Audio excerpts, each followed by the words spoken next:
আপনাদের সবাইকে আহ্বান জানাচ্ছি পরিসরে আমরা আগামীকাল 3:30টার সময় এইখানেই সংক্ষিপ্ত অনুষ্ঠান করবো, কারণ নানান ধরনের কর্মসূচির মধ্যে আছে, আগামীকালও আছে। আর আমরা আমাদের পার্টির সিদ্ধান্ত গ্রহণ করেছি 3 আগস্ট বুদ্ধপরিচার্য প্রয়াণ দিবস থেকে 12 সেপ্টেম্বর সীতারাম ইয়েচুরির প্রয়াণ দিবস।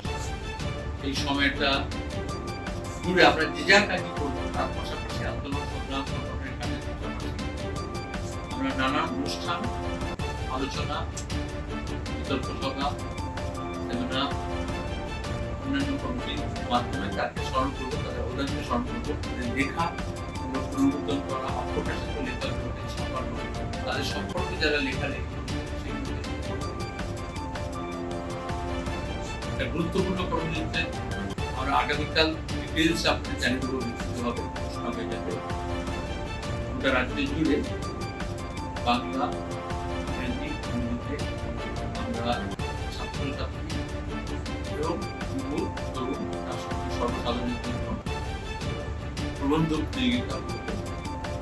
প্রতিযোগিতা থেকে মূল উদ্দেশ্য হচ্ছে আসলে দুজনেই তো ভীষণভাবে পড়াশোনা করতে লেখালেখি করতেন, তাহলে নতুন প্রজন্মের ছেলে মেয়েরা এবং যারা লেখালেখি করেন তাদেরকে আহ্বান করবো বিভিন্ন বিষয়ে বিভিন্ন বয়স গোষ্ঠীর জন্য আলাদা আলাদা বিভাগ রচনার জন্য আমাদের ভাবনা থিম ঠিক করবো। তারপর তারা স্বাধীনভাবে নিজের শিরোনাম দিয়ে সেই বিষয়ে ভাবনার অনুযায়ী লেখা জমা করবেন। তারপরে সীতারামের প্রয়াণ দিবসে অনুষ্ঠানের মধ্য দিয়ে পুরস্কৃত করবো। সেইভাবে অনেক বাম মনস্ক প্রগতিশীল ধ্যান ধারণা মনোরক্ষক মনোভাবাপন্ন লেখক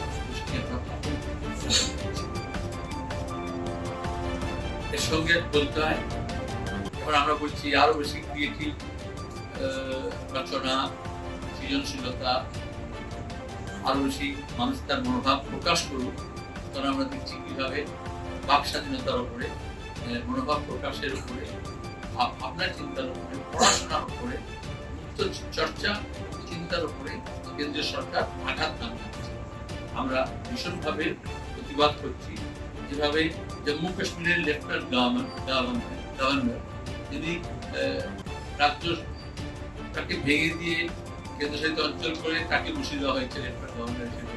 মূল যে কাজ, যে প্রতিশ্রুতি সেটা তারা না করে 370 ধারাকে বাতিল করার পরে ক্রমাগত ধারাবাহিকভাবে ওখানকার মানুষের যে গণতান্ত্রিক অধিকার তাকে ফেরা হচ্ছে। সর্বশেষ আমরা দেখলাম 25টা বই, যার মধ্যে এই জিনুরানির লেখা, হাসিনের লেখা, প্রণতি রায়ের লেখা সহ 25টি ম্যানুফ্যাকচারিং বাড়িয়েছে। আমরা কি করেছি? মন্দির মসজিদ, হিন্দু মুসলমান, ঘৃণা, বিদ্বেষ, তাহলে এখন হিংসে করে কি লাভ? তাহলে চীন তার আভ্যন্তরীণ শক্তিটাকে বাড়িয়েছে, তার বেকারদেরকে কাজ দিয়েছে, টেকনোলজি এগিয়ে গেছে, তোমার ইনফ্রাস্ট্রাকচার তৈরি করেছে, ম্যানুফ্যাকচারিং ওটা বিশ্বের কারখানা হয়ে গিয়েছে। আমরা এখন চীনকে র মেটেরিয়াল সাপ্লাই, আমাদের থেকে ফিনিশ প্রোডাক্ট কিনি। আমরা বামপন্থীরা প্রথম থেকে বলে আসছি চীনের অভিজ্ঞতাকে কাজে লাগাও, তোমাকে সমাজতন্ত্র করতে হবে না, কিন্তু নিজের র মেটেরিয়ালসকে নিজেই তুমি ম্যানুফ্যাকচারিং করো, তাহলে বেকাররা কাজ পাবে। আমি আয়রন ওর জাহাজ বোঝাই করে চীনকে পাঠিয়ে দিচ্ছি, আর তার থেকে স্টিল কিনছি। তার থেকে তো ভালো হচ্ছে যে আমি স্টিল তৈরি করি, কেউ বারণ করেনি। বিজেপি মুখ্যমন্ত্রীর বিরুদ্ধে ব্যবস্থা নিতে মুখ্যমন্ত্রীর বিরুদ্ধে ব্যবস্থা নিতে যে কথা বলছে, তার পরিপ্রেক্ষিতে বিজেপি যারা সাংসদরা তারা এই তামাশা চলবে আগামী 26 নির্বাচন পর্যন্ত। তোমরা খবর দেবে, কেউ পরবর্তী কোনো ব্যবস্থা নেবে না। একটু আগে প্রশ্ন শুনলে না, তোমার মুশকিল তো মাথায় তোমার যে গোটা ইন্ডিয়া ব্লক এসআইআর নিয়ে তার বিরুদ্ধে একসঙ্গে হয়েছে। তোমার কাছে মুখ্যমন্ত্রী কেন তাকাও বাইরে, নবান্ন থেকে একটু উপরে ওঠো। 52-56 ছাড়াও পৃথিবী আছে, বাংলা আছে, এটা একটু বোঝার চেষ্টা করো। জাতীয় নির্বাচন কমিশন রাজ্যে দ্রুত নির্বাচন। নির্বাচনকে জিজ্ঞেস করো কি করছে, কেন করছে। প্রথম কথা হচ্ছে ভোটার লিস্ট করে রাজ্য সরকারের অফিসাররা ইলেকশন কমিশনের এখতিয়ারের মধ্যে। ভোটার লিস্টে যে মৃতদের তালিকা থাকে তার দায় মুখ্যমন্ত্রী নিতে হয়। সেই মৃত লোকেদের ভোটে জিতেই তিনি পঞ্চায়েত, পৌরসভা আর অ্যাসেম্বলি দখল করেছেন। ইতিহাস সম্পর্কে মানুষ জানবে, ওখানকার সাহিত্য সংস্কৃতি সম্পর্কে জানবে, ওখানকার রাজনীতি সম্পর্কে জানবে, ওখানকার বিভিন্ন যে ডেভেলপমেন্ট সেই ব্যাপারে ওয়াকিবহাল হবে। সেই বইগুলো ওরা চর্চা দিয়েছেন। আসলে গোটা দেশে গোটা বিশ্বে ফাঁসিবাদী শক্তি যারা হয় তারা ভাবনা চিন্তাকে একমুখী করার জন্য বিকল্প চিন্তা, বিকল্প ভাবনা, অন্য মত এটাকে সহনশীল দেখান না, সেটাকে বন্ধ করতে। সেই কাজের জন্য তারা এই কাজটা করেছেন। জম্মু কাশ্মীর যেটা শুরু হয়েছে দেশের অন্য প্রান্তেও তাই হবে। মুক্ত চিন্তার উপরে একটা আঘাত, বাক স্বাধীনতার উপরে আঘাত, সাংবিধানিক অধিকার দেওয়া হয়েছে সেই স্বাধীনতাকে তারা খর্ব করছে। আর গণতান্ত্রিক অধিকার স্বাধীনতাকে খর্ব করে এই আমাদের স্বাধীনতার মাসে বিজেপি আরেকবার উদাহরণ তৈরি করে দিল তারা স্বাধীনতার বিরোধী, আন্দোলনের বিরোধী ছিল। আর স্বাধীনতার বিরুদ্ধে সাংবিধানিক যে অধিকার মানুষকে দেওয়া হয়েছে, গণতান্ত্রিক অধিকার দেওয়া হয়েছে কারোর বিরুদ্ধে।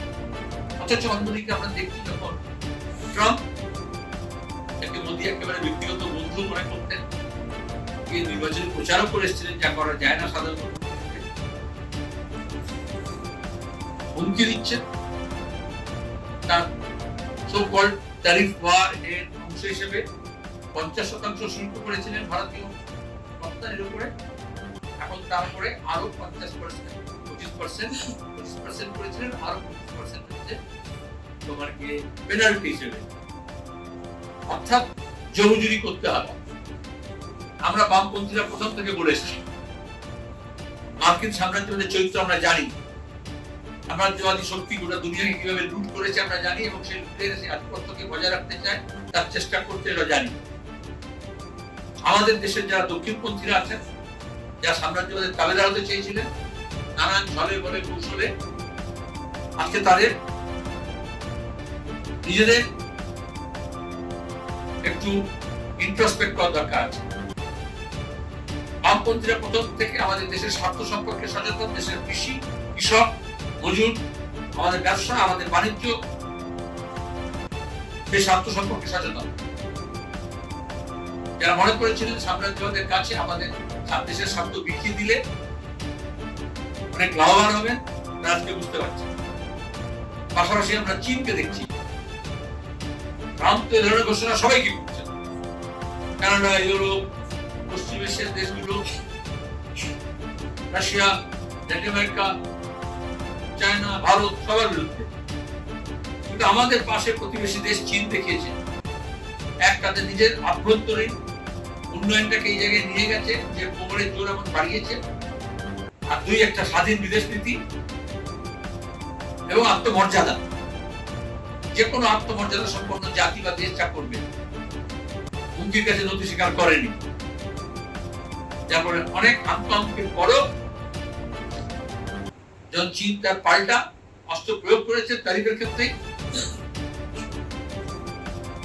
বেঁচে গেছে। আর ঠিক তার বিপরীতে আমাদের দেশে আমরা দেখলাম মৃদু স্বরে, প্রায় অনুচ্চারিত ভঙ্গিতে কিছু উষ্মা প্রকাশ করেছে।